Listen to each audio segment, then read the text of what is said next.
રાજ્યમાં શાળા પ્રવેશોત્સવ ચાલી રહ્યો છે અને ત્યારે મુખ્યમંત્રી ભૂપેન્દ્ર પટેલે રાજ્યવ્યાપી શાળા પ્રવેશોત્સવ 2024નો શુભારંભ કરાવ્યો। ડાંગની સુબીર તાલુકાની બીલીઆંબા પ્રાથમિક શાળાથી પ્રારંભ કરાવ્યો હતો। શાળા પ્રવેશોત્સવ દરમિયાન સીએમનું નિવેદન છે કે શિક્ષકોની કોઈ ફરિયાદ હોય તો ધ્યાન દોરો, તમને મુશ્કેલી લાગે તો અમારા સુધી પહોંચાડો।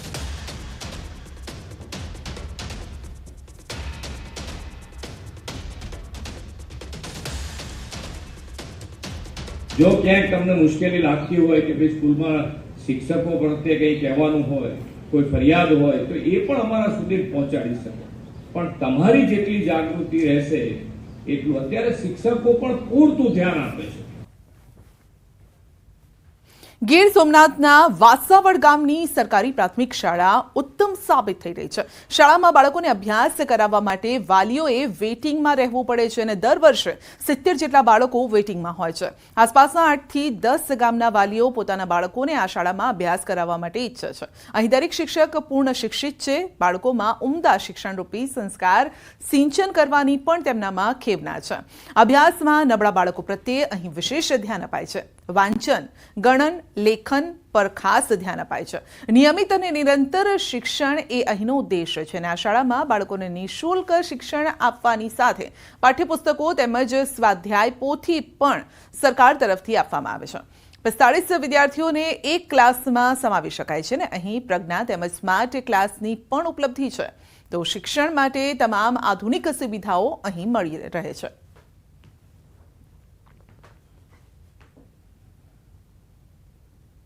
અને મારા બધા જ બાળકો છે એ શ્રી વાસાવડ પ્રાથમિક શાળામાં અભ્યાસ કરે। સંસ્કાર, સ્કિલ ડેવલપમેન્ટ અને બાળકની અંદર જે અલગ અલગ ગુણો રહેલા છે એનો વિકાસ થાય એ માટેની જે અહીંયાની શિક્ષકોની ટીમ છે એ પોતે કાળજીથી બાળકોની સાથે એનું મૂલ્યવર્ધન સાથેનું શિક્ષણ આપે છે।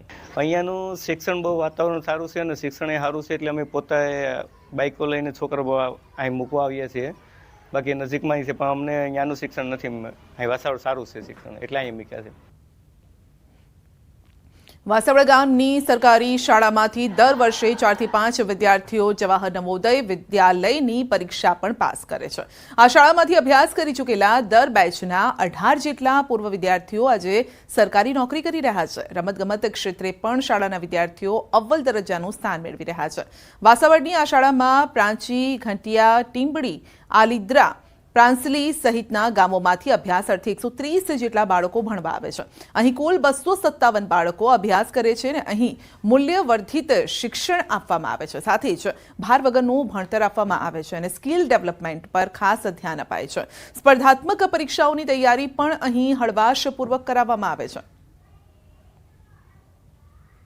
દર વર્ષે 5 છોકરાઓ 6 છોકરાઓ એવી રીતથી નવોદયમાં જાય, કોઈ સારું ભણાવે એની હિસાબે બધા અહીં બાજુ ગામમાંથી બધા અહીં ભણવા મેળવા આવે છે। દરેક કોમ્પિટિટિવ એક્ઝામ, નવોદય હોય, જ્ઞાન સાધના, જ્ઞાન સેતુ હોય, એનએમએસની એક્ઝામમાં આ બાળકો એ ઉચ્ચ સ્થાન પ્રાપ્ત કરી અને એમાં પ્રવેશ લે છે।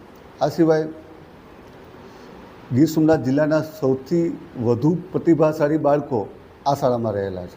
હાલમાં જ શિક્ષણનું નવું સત્ર ચાલુ થયું છે અને નવા સત્રમાં વાલીઓ પોતાના બાળકોને અભ્યાસ કરાવવા માટે ખાનગી શાળાઓમાં એડમિશન લેવા માટે થઈ અને દોડાદોડી કરતા હોય છે। પરંતુ ગીર સોમનાથ જિલ્લાની એક એવી શાળા છે કે જે સરકારી પ્રાથમિક શાળા છે અને અહીંયા ખાતે પણ બાળકો છે તેમના એડમિશન માટે વાલીઓ પડાપડી કરે છે। ખાસ કરીને આજે ગીર સોમનાથ જિલ્લાનું વસાવડ પ્રાથમિક શાળા છે।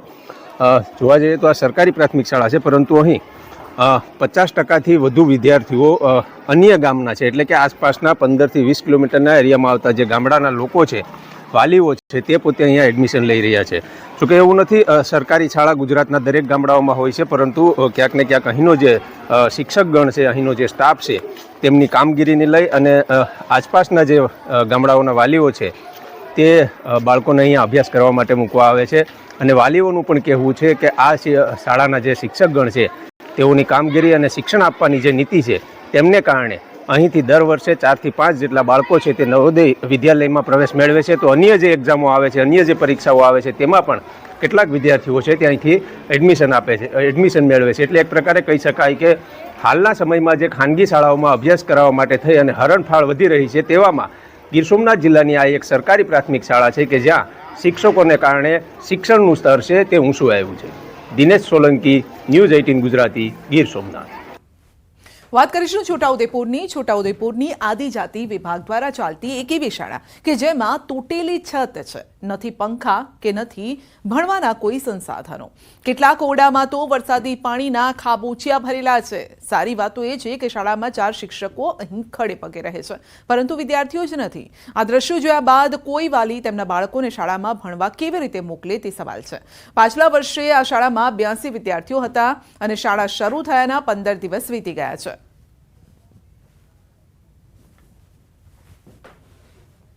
અને સીધા જ હવે સાંભળીશું પીએમ નરેન્દ્ર મોદીને. बाल विकास मंत्रालय में राज्य मंत्री Shri Tokhan Sahu, housing and urban affairs मंत्रालय में राज्य मंत्री श्री राजभूषण चौधरी, जल शक्ति मंत्रालय में राज्य मंत्री श्री भूपति राजू श्रीनिवास वर्मा, हैवी इंडस्ट्रीज मंत्रालय में राज्य मंत्री और इस्पात मंत्रालय में राज्य मंत्री श्री हर्ष मल्होत्रा, कॉरपोरेट कार्य मंत्रालय में राज्य मंत्री और सड़क परिवहन और राजमार्ग मंत्रालय में राज्य मंत्री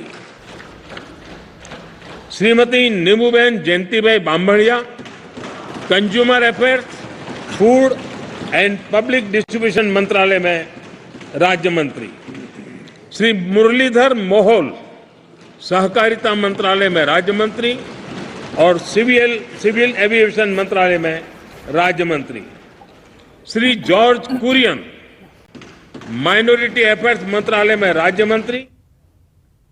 સુરતમાં વરાછાના ધારાસભ્ય કુમાર કાનાણીનો વધુ એક લેટર બોમ્બ. કુમાર કાનાણીએ વી નર્મદ દક્ષિણ ગુજરાત યુનિવર્સિટી પર નિશાન સાધ્યું છે અને GCAS પોર્ટલથી જો કોલેજોમાં પ્રવેશ ફાળવણી સામે નારાજગી વ્યક્ત કરી છે.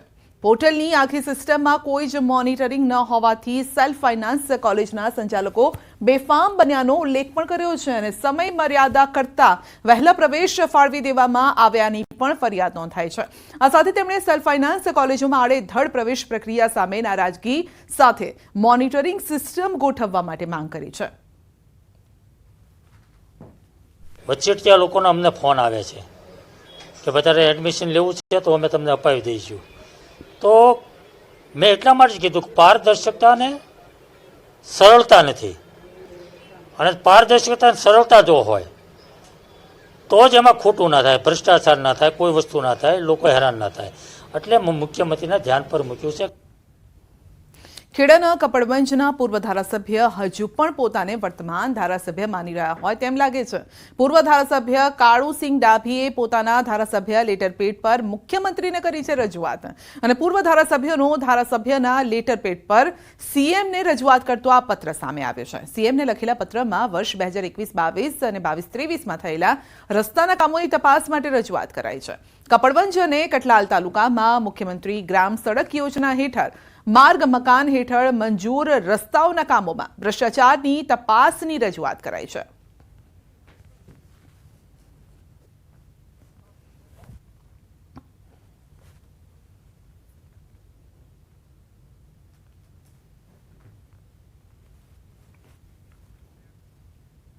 નડિયાદમાં જોખમી ખાડાને લઈ એમએલએ મેદાને આવ્યા છે. એમએલએ જેટકોના એન્જિનિયરને લખ્યો છે પત્ર. અને હવે સીધા જ લઈ જઈએ હવામાન વિભાગની પ્રેસ. બનાસકાંઠા, પાટણ, સાબરકાંઠા, बड़ौदा, छोटा उदयपुर, नर्मदा, भरूच, सूरत, डांग और तापी के लिए हैवी रेनफॉल की वार्निंग है और साथ में थंडरस्टॉर्म की भी वार्निंग है.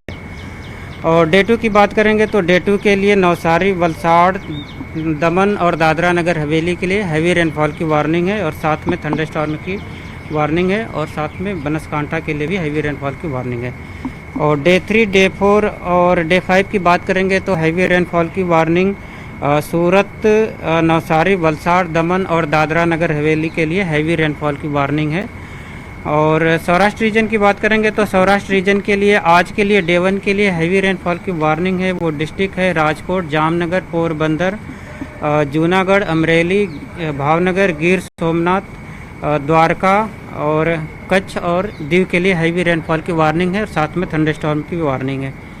और डे 2 की बात करेंगे तो डे 2 के लिए जो डिस्ट्रिक्ट है जहां पर सौराष्ट्र और कच्छ रीजन के लिए जहां पर हैवी रेनफॉल की वार्निंग दी गई है वो डिस्ट्रिक्ट है जामनगर, पोरबंदर, जूनागढ़, अमरेली, भावनगर, द्वारका और गिर सोमनाथ के लिए हैवी रेनफॉल की वार्निंग है। और बाकी जो डिस्ट्रिक्ट हैं डे 1 से लेके डे 7 तक उन डिस्ट्रिक्ट में मतलब गुजरात और सौराष्ट्र रीजन के सारे और कच्छ के सारे डिस्ट्रिक्ट कवर है जहां पर लाइट टू मॉडरेट रेन का पूर्वानुमान है। और फिशरमैन वार्निंग की बात करेंगे तो फिशरमैन आज के लिए पूरे एंटायर गुजरात कोस्ट के लिए फिशरमैन की वार्निंग है। और जो विंड स्पीड होगी वो 35 से 45 के एमपीएच और साथ में गस्टी 55 के एमपीएच के रहने गस्टी विंड रहने का पूर्वानुमान है। अहमदाबाद में क्या रहेगा? अहमदाबाद में आज लाइट टू मॉडरेट रेन और साथ में थंडरस्टॉर्म की वार्निंग है। सर कौन से सिस्टम के कारण बारिश हो रही है?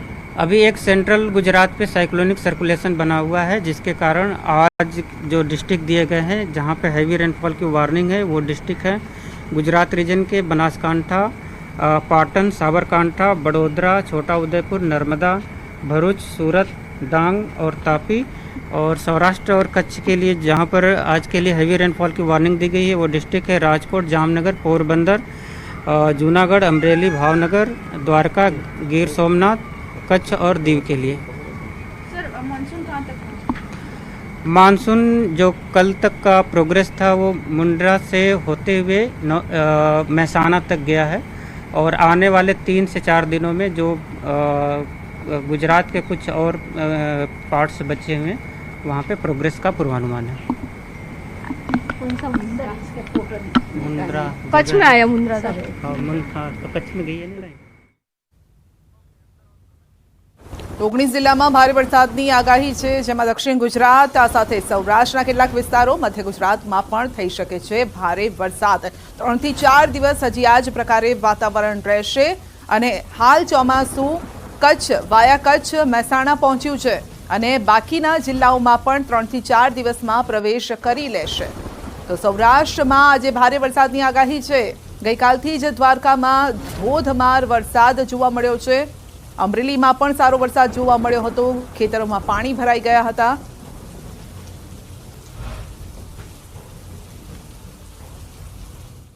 બુલેટિનમાં આગળ વધીશું નાનકડા બ્રેક બાદ।